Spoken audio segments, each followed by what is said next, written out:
Madame, Monsieur, bonjour et bienvenue sur Vox Africa. Je suis Fanny Weckscheider. Votre point quotidien sur l'actualité africaine et internationale, c'est tout de suite dans Vox Flash.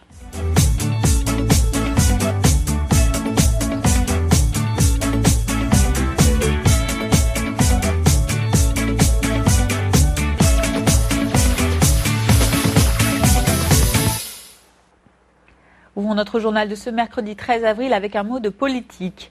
Retour sur les conditions du scrutin présidentiel de dimanche au Tchad. Pour la mission de l'observation de l'Union africaine, l'élection a été globalement crédible et transparente et se serait tenue dans un climat apaisé. Malgré cela, tout de même, le rapport de l'UA révèle quelques anomalies. Par exemple, le président du bureau de vote ne s'est assuré que l'urne était vide à l'ouverture que dans 81% des bureaux de vote visités. Les observateurs ont aussi noté que dans 10% des bureaux de vote, le secret n'était pas garanti et que certains ne maîtrisaient pas toutes les opérations électorales, notamment celle du dépouillement. Je propose d'écouter la déclaration du chef de la mission d'observation de l'Union africaine au Tchad. C'était à l'occasion de la lecture en conférence de presse du rapport de la mission. La mission d'observation de l'Union africaine estime que ces élections ont été crédibles et transparentes.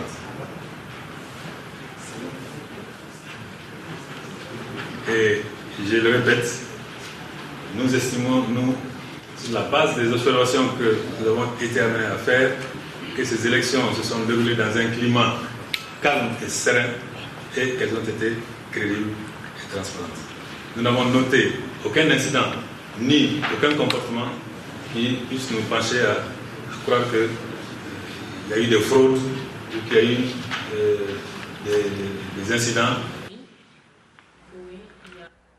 Aucune fraude donc pour les observateurs de l'Union africaine, malgré les accusations par l'opposition de bourrage d'urnes ou encore d'achat de cartes d'électeurs. Les résultats provisoires de la présidentielle à laquelle Idriss Déby Itno brigue un nouveau mandat présidentiel doivent être communiqués dans les 2 semaines par la Commission électorale nationale indépendante. Le processus de paix semble se poursuivre au Soudan du Sud. Après les 1370 soldats de Riek Machar, c'était hier le numéro 2 de ces rebelles sud-soudanais qui est rentré à Djouba. Avant celui lundi prochain de Riek Machar, le retour d'Alfred Ladou-Goré semble aller également dans le sens de la cessation des hostilités. Alfred Lagoré, l'ancien général et ministre sud-soudanais, est arrivé hier avec une délégation d'environ 60 personnes, tous résolus selon lui à travailler ensemble dans leur effort de reconstruire le pays. Quant au chef de la faction rebelle Riek Machar, nommé Premier ministre dans le cadre de l'accord de paix qui a été signé le 26 août dernier, il est attendu lundi pour former un gouvernement de transition avec son ancien rival, le président Salva Kiir. Monsieur Machar, en exil au Kenya et en Éthiopie, n'est pas revenu à Djouba depuis le début du terrible conflit au Soudan en décembre 2013.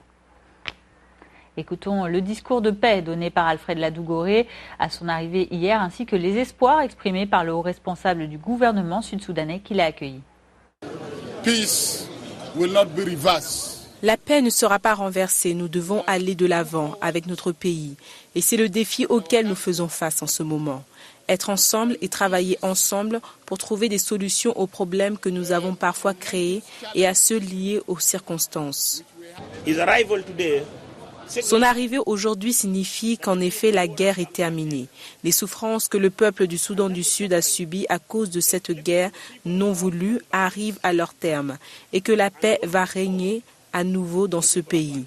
Sa venue démontre également l'engagement du peuple de la République du Soudan du Sud, du SPLM en opposition et de toutes les autres parties qui ont participé aux négociations pour mettre en œuvre les accords de résolution du conflit dans la République du Soudan du Sud. Et à noter que des attaques de l'armée sur des cantonnements rebelles ont eu lieu dans le nord-ouest du pays. Attaques condamnées lundi par les États-Unis qui ont assuré par ailleurs que des informations crédibles faisaient aussi état d'attaques de l'armée et de civils par les troupes rebelles. Washington a rappelé à toutes les parties de respecter leurs engagements. Les enfants comme nouvel instrument de Boko Haram, c'est ce qu'affirmait en tout cas hier un rapport de l'UNICEF. Selon le Fonds des Nations Unies pour l'enfance, de plus en plus d'enfants sont utilisés dans des attaques suicides, notamment dans la région du lac Tchad. Ils permettent au groupe islamiste nigérian, affaibli militairement, de continuer d'instaurer la terreur par tous les moyens. Les statistiques de l'UNICEF font état de 4 enfants utilisés dans ce genre d'attaque kamikaze en 2014 et l'année suivante, en 2015, ils étaient 44 entre le Nigeria, le Cameroun, le Tchad ou encore le Niger. Le rapport intitulé Beyond Chibok, au-delà de Chibok, précise que plus de 75% de ces enfants étaient des filles. Des enfants qui, au-delà d'être utilisés comme des bombes humaines ou encore pour transporter des explosifs, sont aussi victimes d'enlèvements, d'abus sexuels ou encore de mariages forcés par les djihadistes de Boko Haram. Les exactions de Boko Haram également combattues par les médias nigérians. La radio locale Dandal Kura est la première dans le pays à ne traiter que des méfaits du groupe islamiste. Depuis début 2015, Dandal Kura Radio émet 3 heures par jour dans les zones placées sous l'influence de Boko Haram. Le concept est né quand, après l'offensive l'année dernière des islamistes sur un village isolé du nord-est du pays, des habitants terrorisés et en fuite avaient appelé une station de radio de Kano. Le directeur de la radio locale se souvient comment les informations fournies avaient alors permis aux forces de sécurité d'aller les secourir. 30 personnes travaillent désormais à Dandal Kura Radio, dont 11 reporters répartis sur les rives du lac Tchad, au nord-est du Nigeria, au nord du Cameroun, au sud-ouest du Tchad et au sud du Niger. Et le directeur de la radio rappelle l'objectif qui est poursuivi par son médium. En tant que médias, l'un des principaux moyens que nous pouvons utiliser pour combattre l'insurrection, c'est d'abord d'éclairer le public, leur permettre d'identifier les méthodes, des stratégies de recrutement, parce que la plupart des insurgés ont été recrutés par des moyens détournés. Les éclairer sur la façon dont ils peuvent réagir à des questions comme comment réagir quand un village est attaqué, comment réagir lorsque le gouvernement se déplace sur place, que faire quand ils voient les troupes gouvernementales.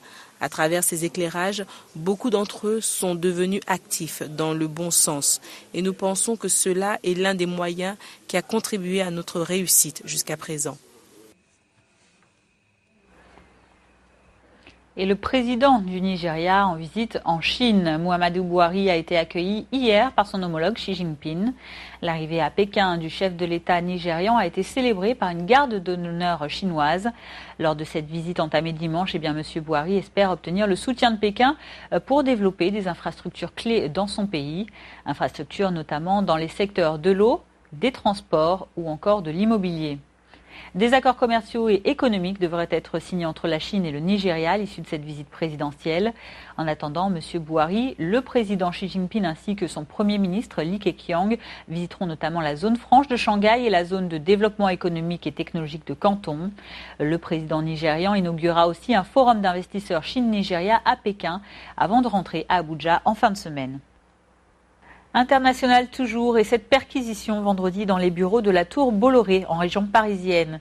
La tour emblématique qui est aussi le siège français du groupe Bolloré Africa Logistics fait l'objet d'une enquête sur les conditions d'octroi des concessions des ports de Conakry en Guinée et du port de Lomé au Togo. L'information n'a été donnée qu'hier par la police française. Les enquêteurs de l'Office central de lutte contre la corruption et les infractions financières et fiscales interviennent notamment au sujet de soupçons de corruption d'argent public étranger. Une enquête préliminaire avait été initiée en juillet 2012 par le parquet de Paris et le dossier a ensuite été transmis au parquet national financier. Retour en Afrique pour conclure ce journal avec un mot de sport. Au Togo, l'Ivoirien Abou Sanogo a remporté hier la première étape du 25e Tour cycliste international du Togo. Il a parcouru les 141 km de cette étape entre Lomé et Atakpamé en 3 heures, 27 minutes et 12 secondes. Il a ainsi devancé le Burkinabé Noufou Minougou ainsi que le Togolais Edem Dakou qui est arrivé 3e. Au total, ce sont 52 coureurs de 9 pays qui se sont élancés au départ de cette compétition cycliste.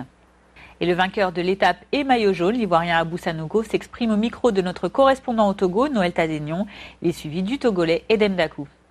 La course, c'était un peu dur aujourd'hui. La course était dure. Toute l'équipe, on a bossé dur. C'est une stratégie que le capitaine a mis en place pour essayer de suivre. Et puis, ça a marché pour nous. Donc, je me suis retrouvé dans une échappée. Pas de 50 km, donc on a ouvert la bloc. Et puis, l'échappée est arrivée. Sinon, on a gagné. Il reste à 20 km. Comme j'ai attaqué, ils ont bloqué le peloton. Et puis ils sont venus. On est 3 sur les 6 premiers. Donc j'espère que c'est une bonne chose. Ouais. Voilà, c'est la fin de ce Vox Flash du mercredi 13 avril. Merci à vous de l'avoir suivi. Je serai ravie de vous retrouver demain, jeudi, pour votre point quotidien sur l'actualité. En attendant, je vous souhaite une excellente journée sur Vox Africa.